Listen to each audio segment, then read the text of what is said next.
លុយ14,000,000,000 រត់ចូលទៅក្នុង Binance ក្នុងត្រីមាសទី3តើមូលហេតុអ្វីបានជាលុយរត់ចូលទៅក្នុង Binance ច្រើនយ៉ាងដូចនេះហើយបច្ចុប្បន្ននេះ Binance កំពុងតែឈររីករាងទី1ក្នុងចំណោម exchange ដែលមានឥទ្ធិពលច្រើនជាងគេដោយមានអ្នកប្រើប្រាស់រហូតដល់290លាន user ក្នុងឆ្នាំ2025នេះដូចនេះតោះយើងមកសិក្សាទាំងអស់គ្នាទាក់ទងជាមួយនឹងមូលហេតុអ្វីបានជាលុយមានរហូតដល់14,000,000,000 រត់ចូលទៅក្នុង exchange របស់ Binance ក្នុងត្រីមាសទី3នេះហើយវាមានឥទ្ធិពលអីខ្លះ industry របស់ cryptocurrency តោះយើងទៅល្បិចទាំងអស់គ្នា Let's go មុននឹងទៅស្វែងយល់ទាក់ទងជាមួយនឹងលុយ14,000,000,000 ធ្លាក់ចូលទៅក្នុង exchange របស់ Binance ក្នុងត្រីមាសទី3នេះដំបូងបើអ្នកទាំងអស់គ្នាអត់មាន account Binance ដើម្បីធ្វើការទិញលក់ឬក៏ saving staking ក៏រកនៅ passive income ទេអ្នកទាំងអស់គ្នាគួរតែបង្កើត wallet នេះបង្កើតភ្លាមអ្នកទាំងអស់គ្នាទទួលបានលុយ$6 plate នៅក្នុង Binance Reward Hub ដើម្បីបង្កើត account Binance គឺងាយស្រួលទេអ្នកទាំងអស់គ្នាគ្រាន់ធ្វើការ stop នៅវីដេអូនេះទៅហើយអ្នកទាំងអស់គ្នាធ្វើការ scan នៅ QR មួយនេះបន្ទាប់ពីអ្នកទាំងអស់គ្នា scan រាល់ហើយវាទាមទារអ្នកទាំងអស់គ្នាបំពេញនៅលេខទូរស័ព្ទ email ហើយនិង password អ្នកទាំងអស់គ្នាដាក់ទៅបន្ទាប់មកអ្នកទាំងអស់គ្នាចុចនៅប៊ូតុង next ឬក៏ប៊ូតុង create បន្ទាប់មកអ្នកទាំងអស់គ្នាត្រូវតែធ្វើការបំពេញមួយចុងក្រោយនោះគឺ KYC នេះមានន័យថាអ្នកទាំងអស់គ្នាត្រូវតែបំពេញនៅ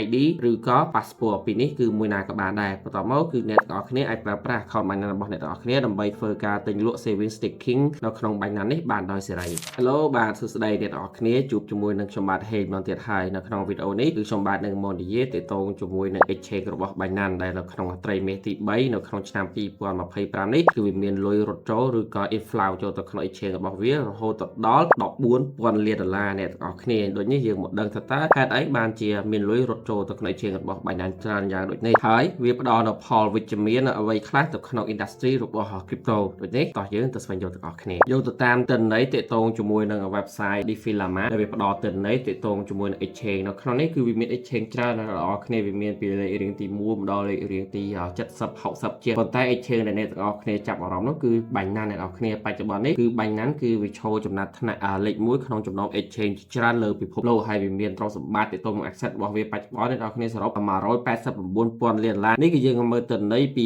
ខែ7មកដល់ខែ9អ្នកទាំងអស់គ្នាដោយសារតែមួយឆ្នាំវាមាន4ត្រីមាសហើយសម្រាប់ត្រីមាសទី3គឺយើងគិតពីខែ July មកដល់ខែ9គឺក្នុងត្រីមាសទី3នេះគឺ asset របស់វាគឺវាមានរហូតដល់$189,000,000,000បើយើងនិយាយអំពី custom rate inflow របស់វាគឺទាក់ទងជាមួយលុយរត់ចូលទៅក្នុង exchange របស់វាក្នុងត្រីមាសទី3នេះត្រឹមតែមួយត្រីមាសទី3ជិតចុងឆ្នាំនេះគឺវាមានរហូតដល់$13.86,000,000,000អ្នកទាំងអស់គ្នាដោយសារតែទីផ្សារប្រហែលថ្ងៃនេះគឺវាធ្លាក់ចឹងមានលុយមួយចំនួនគឺចេញអំពីទីផ្សារអ្នកទាំងអស់គ្នាដែលស្រាប់ហើយប្រហែលថ្ងៃមុននេះគឺទីផ្សារ crash អញ្ចឹង BTC ធ្លាក់ពី$120,000,000គឺនៅសល់ត្រឹមតែ$110,000ទេអ្នកទាំងអស់គ្នាមូលហេតុ6ចំណុចដែលធ្វើឲ្យ exchange របស់ Binance គឺឈររីករាយទី1ហើយនឹងមានលុយក្នុងត្រីមាសទី3រត់ចូលរហូតដល់$14,000,000,000ទី1គឺទាក់ទងជាមួយនឹង crypto exchange globally សម្រាប់ក្រុមហ៊ុន Binance ឬក៏ Binance exchange នេះគឺបច្ចុប្បន្នគឺវាបម្រើទៅដល់អ្នកប្រើប្រាស់ user រហូតដល់290លាន user worldwide ដែលវាច្រើនជាង crypto ដទៃទៀតក្នុងរយៈពេល8ឆ្នាំហើយចុងក្រោយនេះគឺមាន user ដែលធ្វើការ trade នៅក្នុង exchange របស់វា accept នៅក្នុង Binance គឺមានរហូតដល់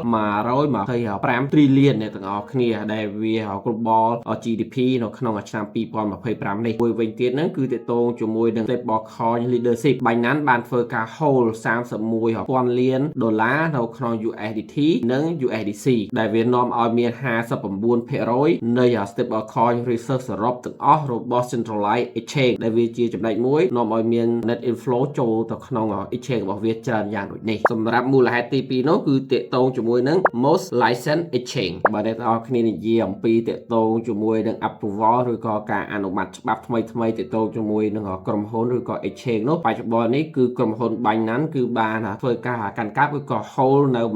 22 regulatory approval អ្នកគ្នាគឺមានការ approve ច្រើនជាងគេនៅក្នុងចំណោម exchange ដទៃដែលវាធ្វើឲ្យមាន professional investor នឹងគឺ1280ជាងជាមួយនឹងការវិនិយោគក៏ឡើងរហូតដល់30% មូលហេតុទី3នោះគឺទាក់ទងជាមួយនឹង user protection ក្រុមហ៊ុន Binance បច្ចុប្បន្ននេះគឺមានការ maintenance SAFU គឺរហូតដល់1 billion fund អ្នកនរគ្នាដើម្បីធ្វើការការពារនៅ user emergency ឬក៏ហេតុការណ៍ណាមួយ real time control prevent ហ្នឹងគឺមានរហូតដល់10 billion នៅក្នុង fraud loss និង 7.5 billion បូកជាមួយនឹង user នៅក្នុងរយៈពេល2ឆ្នាំកន្លះនេះ Binance បានធ្វើការជួយ user ត្រឡប់ដល់លុយមកវិញ recover គឺ$230 លានអ្នកនរគ្នានៅក្នុងការលួចតាំងពីឆ្នាំ2022នេះដោយធ្វើការ hand in hand ជាមួយ នឹង law enforcement ជាមួយនឹង 241k request handle និង 400 training section conduct tip មូលហេតុទី4ដែលធ្វើឲ្យ Binance មានលុយចូលច្រើនយ៉ាងដូចនេះក្នុងត្រីមាសទី3នេះគឺបណ្ដាលមកពី innovation the alpha web3 gateway ដែលស្រាប់ហើយបច្ចុប្បន្ននេះគឺក្រុមហ៊ុន Binance បានធ្វើការអភិវឌ្ឍហើយនឹង upgrade នៅ opportunity ហើយនៅ feature ថ្មីៗជាច្រើននៅក្នុង exchange របស់ខ្លួនក្នុងនោះគឺមានដូចជា Binance Alpha អ្នកទាំងអស់គ្នាទាក់ទងជាមួយនឹង web3 អ្នកគ្នាចំណែក Binance Alpha គឺបានធ្វើការ continue ដើម្បីធ្វើការ unlock នៅ opportunity early stage មានអ្នកទាំងអស់គ្នាអាចធ្វើការទិញកាក់ដោយបច្ចុប្បន្ននេះវាទើបនឹងធ្វើការ update ទាក់ទងជាមួយនឹង meme ហើយអ្នកទាំងអស់គ្នាអាចធ្វើការទិញកាក់មុនកាក់ទាំងអស់នឹងដាក់នៅក្នុង public ហើយបច្ចុប្បន្ននេះគឺមានរហូតដល់152 alpha listing ចាប់តាំងអំពីការចាប់ផ្ដើមមកមានរហូតដល់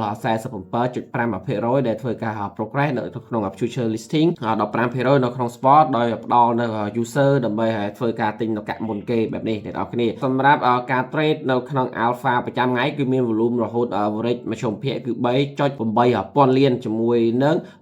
1.2 លាន unique user ចាប់តាំងពីការចាប់ផ្ដើមនៅក្នុងខែម៉ាច់មកម្លេះហើយបាញ់នោះបានធ្វើការ distribute អ្នកនរគ្នា 6.7 លានដុល្លារនៅក្នុង value ទាក់ទងជាមួយនឹង project airdrop 100ជាងហើយនឹងធ្វើការ integrate DeFi access សម្រាប់20 billion បូកជាមួយនឹង wallet user សម្រាប់មូលហេតុទី5នោះគឺទាក់ទងជាមួយនឹង liquidity accessibility ក្រុមហ៊ុន Binance បច្ចុប្បន្ននេះបានធ្វើការ support គឺរហូតដល់500 coin ជាងអ្នកទាំងអស់គ្នាហើយទាក់ទងជាមួយនឹង1500 trading pair នឹងធ្វើការ trading pair មានរហូតដល់1500ជាងអ្នកនរគ្នានៅក្នុង industry crypto មួយនេះហើយមួយវិញទៀតគឺការ earn ហ្នឹងគឺបានធ្វើការ deliver រហូតដល់5 billion នៅក្នុង lifetime saving earning ទៅកាន់ user ចំណែកឯ Binance Pay ក៏បានធ្វើការ process រហូតដល់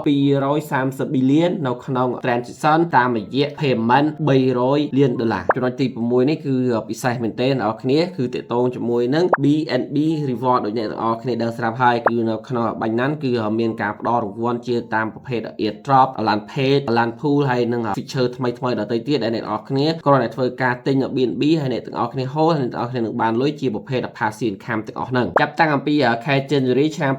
2024ហើយនឹង September 2025នេះសម្រាប់អ្នកដែលធ្វើការ hold នៅមួយ BNB នៅក្នុង Binance អ្នកទាំងអស់គ្នានៅក្នុង Binance earn user ហ្នឹងគឺមានរហូតដល់$200ចំណេញនៅក្នុង additional reward អ្នកទាំងអស់គ្នាតាមរយៈ land pool holder airdrop mega drop និង staking ដោយផ្ដល់នៅ benefit ទៅលើ impressing របស់ BNB ដែលកើនឡើងរហូតដល់ 243% ក្នុងការកើនឡើងតម្លៃរបស់ប្រាក់ BNB មួយនេះមានន័យថាបើអ្នកទាំងអស់គ្នាកាលពីខែ January ឆ្នាំ2024ហើយមកដល់ឆ្នាំ2025 September នេះបើអ្នកទាំងអស់គ្នាទិញមួយ BNB បច្ចុប្បន្ននេះគឺអ្នកទាំងអស់គ្នារលុយពីលើ amount BNB ហ្នឹងគឺចំណេញរហូតដល់$200ជាងអ្នកទាំងអស់គ្នាបាទតាមរយៈ BNB reward ហេតុផលទាំង6យ៉ាងនេះឯងដែលធ្វើឲ្យ exchange របស់ Binance គឺបានធ្វើការកើនឡើងរហូតចូលចំណាត់ថ្នាក់លេខ1ហើយមានអ្នកប្រើប្រាស់រហូតដល់290លាន user ជាងនៅក្នុងពេលបច្ចុប្បន្ននេះដូចនេះវីដេអូនេះគឺមានតែប៉ុណ្ណេះឯងអ្នកទាំងអស់គ្នាទាក់ទងជាមួយនឹងព័ត៌មានរបស់ Binance ដែលវាមានលុយចូលទៅក្នុង exchange របស់វានៅក្នុងឆ្នាំ2025នេះក្នុងវីដេអូនេះខ្ញុំបានមកនិយាយទាក់ទងជាមួយនឹងហេតុផលក៏ហេតុអីបានជាកាក់2 3ថ្ងៃនេះវាធ្វើការធ្លាក់ចុះដោយសារតែមាន KL ឬក៏ influencer ទេគាត់បានចែកម្លេចឲ្យអ្នកទាំងអស់គ្នាទាក់ទងជាមួយនឹងកាក់ធ្លាក់ចុះវាទាក់ទងជាមួយនឹង Trump ធ្វើការហៅតឡើងពន្ធទៅលើចិន 100% ទៀតហើយវាកើនឡើងទៅដល់ 150% ដល់គ្នាហើយមានមូលហេតុដទៃទៀតហើយអ្នកខ្លះក៏ជោគជ័យជាមួយនឹងការធ្លាក់របស់កាក់ទៅអ្នកខ្លះក៏ចង់កអ្នកខ្លះក៏ជួបផលវិនិច្ឆ័យតាមនឹងទៅមុនចប់បើអ្នកទាំងអស់គ្នាអត់ទាន់ធ្វើជួយ like share comment មួយផងហើយបើអត់ទាន់ subscribe ជួយ subscribe មួយផងអរគុណអ្នកទាំងអស់គ្នា please have a nice day គ្រប់ការវីដេអូគឺមានការខាតហើយនឹងការចំណែកដូចនេះអ្នកទាំងអស់គ្នាត្រូវតែសិក្សាឲ្យបានច្រើនស្វែងយល់ឲ្យបានច្រើន research ឲ្យបានច្រើនមុនអ្នកទាំងអស់គ្នាហ៊ានធ្វើការទិញលក់អ្នកទាំងអស់គ្នាហើយលុយពិបាករកដែរអ្នកទាំងអស់គ្នានេះគឺអ្នកទាំងអស់គ្នាត្រូវតែរក្សាលុយមែនទេអ្នកទាំងអស់គ្នាមុននឹងទិញកាក់អ្នកទាំងអស់គ្នាទិញកចូលសិនអរគុណអ្នកទាំងអស់គ្នា have a nice day bye bye